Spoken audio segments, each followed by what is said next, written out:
Hello and welcome to Teenagers Untangled, the audio hub for parents going through the teenage years. You don't have to be a trained expert to be a great parent. I'm Rachel Richards, journalist, parenting coach, mother of 2 teenagers and 2 bonus daughters. Do you ever feel like everything you do with parenting falls on your shoulders? The physical tasks like planning the meals and shopping for them, booking appointments, worrying about your child's education and their mental health? Do you ever feel like you nag too much? Would you like the people in your family to be more proactive in taking on roles without you having to tell them? How much easier would your life feel if your family didn't wait to be asked to do things? Well, you're going to love today's guest. Sam Kelly calls herself a feminist coach for mothers who's teaching kids about the invisible load of managing a home. When I discovered her, I knew I had to get her on the show. She has a free guide that you can sign up to receive, a Little Cycle Breakers course with great reviews, and has been signed by a publisher to write a book, and you get to hear from her now. What a joy it is to talk to you, because you are covering topics that I've been fretting about for such a long time now. And I saw families of all kinds all around the world are shifting from a one-mum show to a proactive whole family team. How are you doing this? Oh my gosh, thank you so much for having me. Thrilled to be here. So what we're doing is, instead of normalizing motherhood burnout, instead of normalizing everything falls on mom's shoulders, the physical tasks, the mental load, everything, like you said, we're switching from the mom band to a whole family team. And we're doing this by teaching kids how to be proactive contributors, showing them how to, what I call, notice and do without waiting to be asked at home. I love it because I've been doing this a bit myself, because I do feel quite feminist about this, but not as well as you. So I have been talking a while about, look, we're in a team. I've done this for the team. What are you doing? You go, it's genius what you're doing. So can you explain this notice and do concept that you've come up with? Yeah, so it's kind of from a bird's eye view. There's 3 different aspects to it. It's very, very simple, and it works for all ages. So the first part is, we are going to teach our kids what I call the big 3. If we want them to be contributors in the home, we have to give them the skills and show them how to contribute. What are cleaning skills, for example? This is the thing that's most similar to like the traditional chore chart.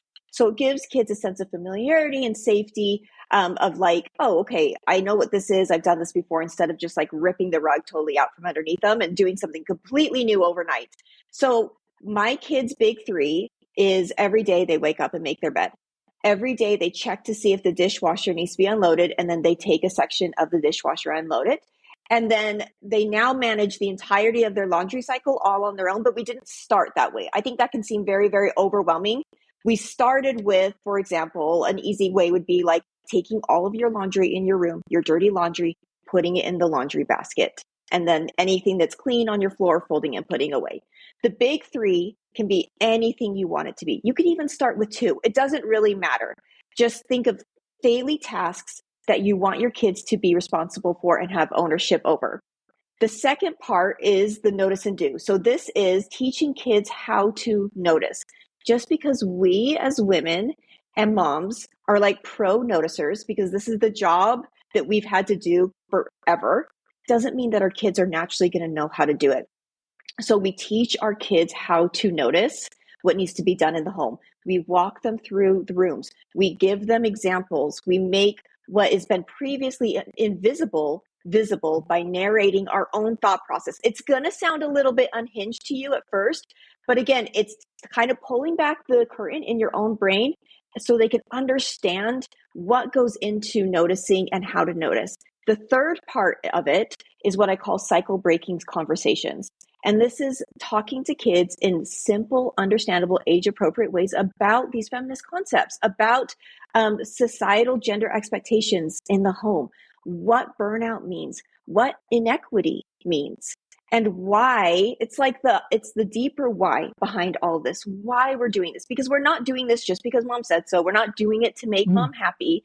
We're doing it because these are important life skills, and because we're breaking the cycle of inequity. So then when they go on into the house, into their adult relationships, whether it's a roommate or a marriage or any kind of partnership, or even just in their solo life, they're going to have these executive functioning skills to be able to be aware, proactive, contributing partners and adults. God, there's so much to unpick there. I love that, because I think that our kids, particularly our teenagers, because a lot of my parents have got teens or tweens, they're very focused on inequity, but they're looking outside and they're not really thinking about what's happening in the home. So actually bringing that into the home and saying, is it fair? Well, you could take it outside the home and say, would it be fair on a team if, one person had to do everything and everybody else got to enjoy the spoils? And then you take that and then bring it back into the home, exactly what you're talking about. It's something that really, once they open their eyes to it, it can start to make them more understanding of why things have to be different.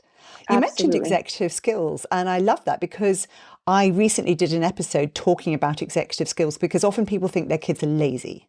Oh, they're just, and then I found this book that was talking about all the different executive skills. And I said, well, maybe they just don't have some of these executive skills yet. So how do you see this feeding into the building of executive skills? Yeah, I mean, that's a great point. And with teens, especially, I think that's one of the hardest narratives that we as parents have to move past. We have to be willing to let go of this narrative that they, quote unquote, should be doing more. They should know how to do this. They're being lazy. They don't care. That's another thing I hear a lot. My teen could care less about, emptying the dishwasher or what their room looks like or whatever it is. And so with parents of teens, especially, I always encourage them to assume the best. Like, it's not like whether or not they should or shouldn't be doing something at a certain point is almost like a moot point. Like, it doesn't matter. Our role as parents is to teach them. And we get to teach them these executive functioning skills because the research shows that executive functioning skills is the most important skill set to have as far as predictor for future success. The most important skill set to have. So as a parent, I get to put down my own baggage around this, because I think that's really, really important too. As women, especially, who are often the default parent, we're the ones that have been carrying all this for everyone. It can be hard to teach a child something because we have so much hurt around it. We have so much pain around the fact that we have been in this unfair position of carrying and shouldering everything for everyone in the home 24/7, always. And at the same time, that's not our kids' job to deal with. So we want to make this an emotionally neutral skill as much as possible so we can teach them in the same way that we taught them to ride a bike or tie their shoes or to read. This is an emotionally neutral skill, even though it doesn't feel that way sometimes to us because of the unfairness in the past. That's valid. That's real. We can recognize that and not dump it onto our kids as we're teaching it to them, right? So there's a lot to it, but essentially with teens of parents, I break it down in a really, really simple way. We want to assume the best so we can teach them. We want to talk to them and collaborate with them. It's really fun in a way to do this with teens because you get to say, hey, this is how we want the family to function now for these reasons. Tell me what you think about this. What do you feel like is reasonable for you? Let's work together on it so we can just get on the bike and start riding the bike. It's okay if they can't lift like 20-pound weights, quote unquote, right outside the gate. That's okay. If they need to start with the 1-pound weights, that's fine. Let them. Let's just get on the bike and start making progress and moving forward. Yes. And you're on record as saying you're not that keen on chore charts. Yes. Can you talk us through why they're an issue? Yeah. So chore charts are like good, not great. Right. And the reason why is because at the end of the day, chore charts skip the first and most important part of task execution, which is the noticing, and it defaults all of that invisible labor back to us, back to the person who's making the chore chart. And I had this light bulb moment. It was like a year and a half ago. I had been on this journey with my husband about confronting the then inequity in our relationship. We had been working on it at that point for a solid year straight, really intentionally. And it was Wow. hard and long. We're still very Wow. much in it, but it is so much better than it was before. And then it was a Friday night. I'm making a Saturday morning to-do list for my kids, like a chore chart. And I just had this like lightning moment where I was like, what am I doing? And I like dropped the magic, like the red magic marker to the ground. And I realized I've spent the last year of my life teaching my husband how to be a proactive contributor, how to notice what needs to be done in the home on his own without needing me to point it out, without needing me to make him a list or just assuming I'll do it. Why am I teaching my kids to rely on me to notice what needs to be done? Why? And at that moment, I was like, we're not doing this anymore. We're not perpetuating this narrative. We're breaking this cycle right now. And the next morning, I told my kids, we're not doing the chore chart anymore. I'm not going to make lists for you guys. Here's what we're going to do. And that's when Notice and Do was born. And so it takes that emotional labor, that mental load off of the woman's shoulder, and it shares it with the whole family in age appropriate ways. So they're building executive functioning skills, they're building resilience, and they're building an awareness of what it takes to run a home, which brings empathy and compassion and understanding. All those other things that we talk about on the podcast that we're trying to, we're thinking, oh, how do I make my child more empathetic? Well, here we are. Here's one of the really good things we can do. And I loved what you were saying about the mental load, because I think, I mean, I've done an episode on mum guilt, because a mum contacted me and said, you know, can you talk more about this? I feel so guilty. I feel so stressed. And I do think the mental load is one of the heaviest burdens of all of this. It's not even just doing the things, it's having to remember to take care of those things. And this wonderful idea that you have, this wonderful program and framework takes so much of that pressure away from that expectation. Yes. And one of the things that you talk about is room tidying.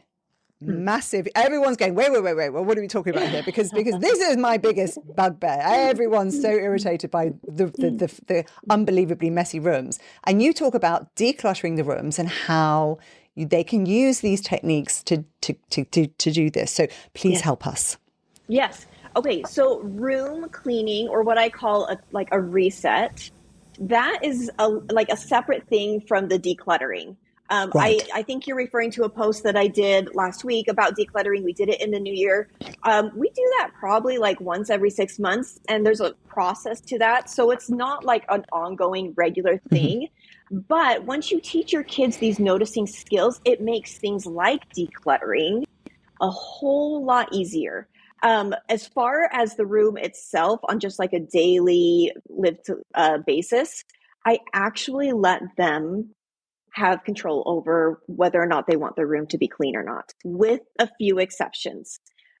One, like I said, one of their big three is to make their bed. So that's a daily expectation that they do. The second one that they do is dishes, and then the laundry. So if they have laundry on their floor in their room, that's one of their daily responsibilities, is that they manage that. They pick it up, put it, away in the drawer or in the laundry basket. Past those two things specific to their room, I don't micromanage it for them. It's their space. Yeah. They get to have the opportunity to decide for themselves how they want to live within their space. But the cool thing is once you give them these skills and they start practicing, and their muscles, so to speak, start to grow a little bit bigger, and they understand how to reset a space. They understand how to notice, and they understand how much better it feels to have an organized space that's functional. It's not uncommon for my kids to choose of their own volition to clean their room as their daily notice and do. Like the other day, they come and they tell me what they do after they've done it. And they're like, hey, Mom, I did my big three. I did my notice and do. I'm like, okay, tell me what you did for your notice and do. Oh, my desk in my room was getting like really gross and intense. So I just cleared it all off and I organized it. It's all reset now. Awesome. I didn't have to ask them to do it. I didn't have to beg them to do it. I didn't have to follow up and remind them. They just decided to do it on their own, which is really empowering for them. Sure. So it's a total win-win. And once we give them the skills and the ability to do it, then they can actually do it and choose to do it on their own. And I love you talking about resetting rooms, because I've Yeah, started, I think some of the things you've said have just sort of seeped in, because, with my new year, I thought what I'm going to do is every time we leave a room that we've just used, I'm going to make everyone turn around and say, we need to reset the room. love that. Let's reset this room the way it was when we first came in. Yep. And it has made a difference, because Yeah. people used to just get up and walk out and I go, Yeah. because they would have Yeah. trashed it or Right. left their Right. shoes there, or Absolutely. Yeah. It's so easy. And it shows them how easy and how these things actually don't take as long as we think they're going to. Yes. Like in our Yes. head, it's especially for kids. And that's, I think, where like defiance can come into play. But again, assuming the best, they're not being defiant, they're just overwhelmed because they are still learning these executive functioning skills. Okay, that's normal. They're kids. We're going to team up with them and show them how doable and easy it actually can be by just being like, what can we notice? What's like in a dining room, you said, like, is there anything on the floor that we can quickly throw away? What's on the table? Let's like scan the whole table and see what needs to go where really, really quickly. Let's just pound it out, reset it, and then we move on. Yeah. Yeah. And one of the things that's helped me is this kind of, if it will take 5 minutes, do it now. And actually what I've realized is lots and lots of things that only take 5 minutes. And so you actually do a lot more of those little just get on with them jobs. And I'm encouraging my kids to think about that. Like, is this really going to take that long? Let's do that. Yeah.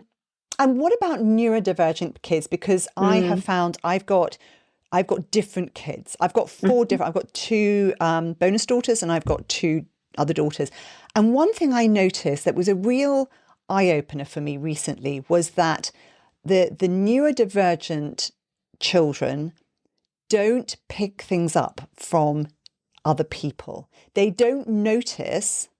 So where a lot of us will see the way other people do things and you go, oh yeah, that's how it's done. And then they do it.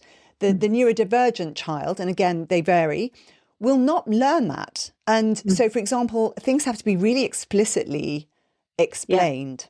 Yeah. So you've got different children. I think you might have a neurodivergent. Yeah, we are a neurodivergent family. Right. So how are you dealing differently with the different kids? I mean, do you say to all of them, what do you notice? And then one of them just doesn't notice anything, or are you finding they're all just as equally able to notice things? Abilities vary, but my expectation for them is pretty similar across the board. I think one of the, I feel like in social media sometimes I will see a narrative that goes something like, we have to lower the bar for neurodivergent kids because they are just not capable. And I don't believe that. I think neurodivergent kids are very, very capable. We just need to be able to teach them in a way that works for their brain instead of trying to shove them into a box they were never made to fit into. So does my neurodivergent kid sometimes need more reminders? Yes. But I have found that when I know how to work with her brain, she is actually one of my most on it, capable, proactive kids. Wow. So again, like when I talked about like you're going to sound a little bit unhinged at the beginning, we can't just say, and like even to any child who hasn't done this before, this is a teachable skill, so we have to teach it. We can't just say, okay, notice things, and when they don't, we get really, really mad and upset because again, that's our emotional stuff coming into play. That's our own baggage. We have to break it down for them in the same way that we taught them to tie their shoes. And their fingers fumbled and they had to practice again and again and again. We weren't like, oh, when am I going to learn to tie your shoes? I have to do everything around here. I'm always going to have to like tie your shoes for you. And I'm so sick of being the shoe tire. Like, no, we understand that it's a process and they are learning. And I think that's what the magic of this is and why it works for not just neurotypical kids, not just for little kids, but for younger kids and older kids, for teenagers, even adults living at home, and for neurospicy kids, for strong-willed kids. We have one of those as well, is because it is simple, it is flexible, and it's realistic. Like, it can be the most game-changing strategy in the world, but if it's not realistic for me as a parent who is busy managing all these different things to implement and teach, and it's not realistic for my kids to actually do, it's not going to happen. But we have all those things in play, and that's where the magic is. Yeah, I mean, I had my daughters over Christmas. I noticed we were staying somewhere and they had a joint bathroom with two basins, and I walked in there and went because it was utterly trashed. And I Hmm. called them in and I said, I feel like I really haven't explained very well to you how to manage this space and what, Hmm. so I'm going to explain to you how this works and how to clean things as you go along. But also you ask me, if I'm not explaining it properly, can you tell me, Love because that. it's a Yeah, two-way street, isn't it? And sometimes we think absolutely. we've explained something, but maybe we haven't, Yeah. or And they maybe they just just need kind of more zoned practice. out or, Sure, sure. And maybe they just need more practice too. I love that, like ownership and responsibility of like, hey, I haven't taught you how to do this. That's all right. I'm going to teach you right now. yeah, And then understanding that it's not like they're still going to need to practice. And it's yeah, still probably going to be a little bit messy every now and then, but like we're taking baby steps. And yes. that's where the progress happens. And coming back to the way that we feel as parents, I love some of the points you've been making, because what you're making very clear is that there is a whole self-care side of this, and we kind of need to do that first, do we? I mean, how do you talk to yourself about this to kind of calm yourself? Because you've Mm, recognized something very important there. yeah, absolutely. Um, I validate my experience for myself, that it hasn't been fair, that Mm, the fact that I've had to carry all of this for everyone sucks. And it's not my fault. It's not a failing on my no. part. It's a failing of our society that normalizes this, that has these wildly unrealistic expectations for mothers. And I remind myself that I'm taking this awful situation that I've been handed. I didn't ask for, I didn't want, but here we are. And I'm choosing to spin it into gold for myself and for my kids. So we're going past just self care and creating an opportunity for us to have supportive care. Yeah, yeah. And I guess one of the things that struck me when I was thinking about the techniques you're talking about is I've I've managed staff in workplaces, and really what you want is you want someone who will notice what needs to be done, who doesn't constantly come up to you and say, what do I need to do next? Yeah. Or who won't do things because they haven't been explicitly instructed. So in a way, it's not just about being effective at home, you're actually turning your child into somebody who can be really effective when they go into the workplace. Oh, absolutely. I mean, this is like leadership training 101, entrepreneurship training 101. Like these skills that they are going to take from this, the ripple effects are huge. This is how we create a future adult who can see a need, see a gap, see an opportunity, and then fill it on Mm, their own, take initiative without waiting for someone to hand them a to-do list and to mm, say, here, this is what needs to happen. They can anticipate needs. They can be proactive out in their community, at school. Like my favorite thing in the world is when I get DMs from moms who say, you know what, I love that my, like, for example, the other day, it was like, I love that my son is doing these things at home. That's amazing. But my favorite thing is when I got like an email from my teacher recently and said, I just have to let you know that he stayed after recess and on his own without needing to be asked or told or even suggested, he cleaned up all of the sports equipment that wow. everyone had been using on his own and organized it because he saw that it needed to happen and he made it happen. I had another email or a DM from a mom and said, my daughter was in her junior high art class. And the teacher kind of called the class together and said, listen, this art room is always a mess. It's really awful trying to get everyone to participate and help clean up. We need to do something different. What can we do? Which, like, props on the teacher on having like a kind of a community circle about that. That's amazing. So what she did was the teacher had every student go around and offer a suggestion. This woman's daughter talked about notice and do and the concept and how to do it. The whole class voted, and the whole class voted for notice and do. And the teacher emailed this woman a couple weeks later and said, I just have to tell you that our classroom has never been cleaner and it has never been easier. The kids are taking ownership. They're being proactive.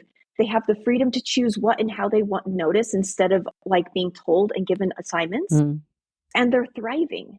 And that's yes. what's amazing is that the ripple effect is really, really huge. And it's not about them having to jump through a hoop and get your clap and your praise, which is not actually No. what we're trying to achieve. We don't Right. want kids who grow up thinking I've got to just do all the right things and then I'll get the pat on the back. We actually want them to be self-starters about this, which is just amazing, amazing. Yes. And one of the things you mentioned was going shopping with the Oh, uh-huh. kids Yeah. and not having to give them a list. So talk to me about that, because that's another Yes. interesting area. Yes. And not to say that shopping lists are bad. I can do a lot of things. Grocery shopping, meal planning, making dinner, like those, it's really, really hard for me. And it takes a lot of effort. So Oh, sometimes, so and I much. And think no one warned you before. it's the worst. There's like 500 chores involved in meal planning and grocery shopping. Yeah. So sometimes, and I think this is a really universal experience, when you're just going to the store and it's kind of like, oh, it's just on the way home. We need to grab some essentials. We don't have a list. It's not like a whole involved thing. We're just going and grabbing a few things. Usually in the past, as the mom, I'm the one that has that running mental list in my head of like, we're running low on milk. We need some more orange juice. Kids need more cereal. We need eggs, whatever it is. But now we go into the store if we're having one of those moments and I'll say, okay, guys, I need you. We call it notice and grab. We're going to start in the produce section. You guys know what the kind of usual stuff we get that we kind of always just have on hand. I'm not going to spell it out for you. I know that you know. I trust you. Notice and grab. It doesn't come back with lots of chocolate and crisps. Yes. Well, and the thing is the first time I did this I was like, what's going to happen here? Are they going to exactly. Are they going to fill it up with cookies and ice cream and candy bars? And there was only like 2 things that I had to veto. And sometimes I'm like, yeah, you could throw that in the basket. It's fine. But they took that responsibility. Wow. And they ran with it because it feels good to them. Yeah. And they did the produce section. And then we went on to other sections and they were just like running through the grocery store because it felt free and fun. And actually, I'm just remembering this too. They were in like the cereal aisle or something and a woman noticed what they were doing. And it was the 3 of them together deciding what cereals to get. And she was like, are you guys like, what's going on here? Are you just like grocery shopping? And they're like, oh yeah, our mom's just on the next aisle over. We're just grabbing things that we need. And she was like dumbfounded. She was like, wow, that's really amazing that you can do that. But then I have like 5 things on my list that I have to get, Yes. and sometimes Yes. we do it as a whole family. And my husband and I, like, we will have a list and we'll divide up the list into sections. Each kid takes a section. We all decide a meeting point to come back afterwards. And our list just went from like 30 items to 5 items. Amazing. And then it feels like we're on a date. We're just walking around the grocery store, grabbing a couple things, And it's fun too, because the kids then start feeling like the first time we did it, especially, they were like bagging the groceries themselves, putting it into the car, loading it, unloading it, getting a wagon to make it easier to unload the groceries, because it was like those dopamine hits of like the I did it feeling kept coming and coming and coming and building on itself. And it's really empowering. Like they love when we go to the grocery store as a family now. That's amazing. How exciting. And also, teenagers, or I think David Yeager, when he wrote his book 10 to 25, one of the things that came through loud and clear was that they're looking for status and respect. Yep. And this gives them both. Yes. When we're not looking over their shoulder like constantly. Adults. Yeah. Yeah. They want that freedom. They want that ownership. They want to do it their way and to choose how to do it. And this gives them the opportunity to do all of that. Sam, how did you end up with this? Because you said you went through, working with your husband on it. But I mean, what preamble to that? Why do you think you've been the person who's gone, right, this is enough? Because we've had a lot of feminists in the past. Sure. I mean, it's like, why does anybody do anything? I think it was just like, I just decided, like, that story I told where it was like, I'm doing for my kids what I'm trying to unlearn between my husband and myself. Why am I continuing to perpetuate this whole thing when my kids are capable? They can notice things for themselves. I've always, I don't know, I guess I've always been good at teaching kids how to do things in very, very simple ways. And so that naturally lended itself to me. And Notice and Do just popped into my head because that's what made sense. Like, we're noticing and we're doing. We're not just doing because we were assigned a task or mom told us to or whatever. And then when I shared about it on social media, in my first post about it was, I'm teaching my kids about the invisible labor of managing a home. Here's how. And it just went like crazy wildfire. And I think the reason is because there's been a lot of, recently especially, talk around the mental load as it pertains to women's lives, inequity in the home, and partnerships, and how to address things with adults, with our husband, with our partner, whatever it is. Nobody has been talking about the kid thing. Yeah. Like, what about kids in all of this? Because at the end of the day, like, yes, like having an adult partner as an equitable partner is so important and huge and a big piece of this. But it's not just mom and dad managing everything. It's a whole family team, kids included.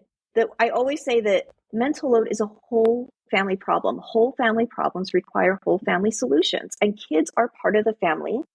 And then we are empowering them to not only break the cycle, but to be really impactful, successful, functional adults. Like, I have people in my DMs all the time saying, if I had just been taught this as a child, yes, I would exactly. not be drowning. I would not be drowning in my life, because it's so much harder to teach yourself, unlearn bad habits, retrain your brain as an adult. It's so much harder. So teach our kids now and set themselves up for success. So all of these little things don't become big things because they haven't been taught the skills to manage. I want to, I'm going to end on that, but I just want to stress that because I remember looking around the room thinking, I want to tidy up, and then thinking, I don't know how that happens. How do you do that? And where actually, do I start? What do I do? Where do I start? And I've spent my whole adult life trying to figure this stuff out. Yeah. And what a waste of life, when I could have learnt these skills when I was younger, and it would have been so much easier. And then I could have just handed them down to other people. So I love what you're doing, Sam. It's amazing. It's really empowering. It's a wonderful message. Where can people find you? Thank you so much. I am on Instagram at samkelly_world. I have a link in my bio. There's a free guide if they want to access that. It walks through, like we talked about in the beginning, the three main things, and really breaks down the concepts of the big three, how to start teaching your kids that, and how to teach your kids how to notice and do. So grab that free guide. I also have an audio course that I open up quarterly. So that will be coming, opening up for an enrollment next month. And if they want to hop on the wait list, that's where they're going to get first access, as well as an exclusive discount, if that's something of interest to you. But then also in my Instagram feed, I just have tons of really practical, simple, quick win tips, like the decluttering that we talked about. That's all free content. And you could just go off of my free content alone and see pretty massive shifts in your family. Amazing. And also you have a book coming out. Yes. Congratulations. So thank you. Hopefully signing the contract within the next few weeks. And that's obviously a long process. It won't be out for another 2 years. But it's happening. So we'll be watching. We'll be buying. Well done, Thanks, Sam. Rachel. I'm so impressed. Thank you so much for joining us today.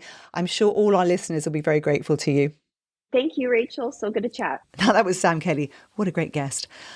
Why not help your friends, teachers, and even people at work by sending a link to this episode? They're going to love you for it. If you want to message me, you can use the text button on the episode. If you do text, you need to know that I can't see your number, so I can't answer any questions that way. For that, you can email me at teenagersuntangled@gmail.com. No question is a bad question. My website is www.teenagersuntangled.com, where you can find all of the episodes, reviews, and sign up to my newsletter. That's it. Have a big hug from me and a great week. Bye-bye.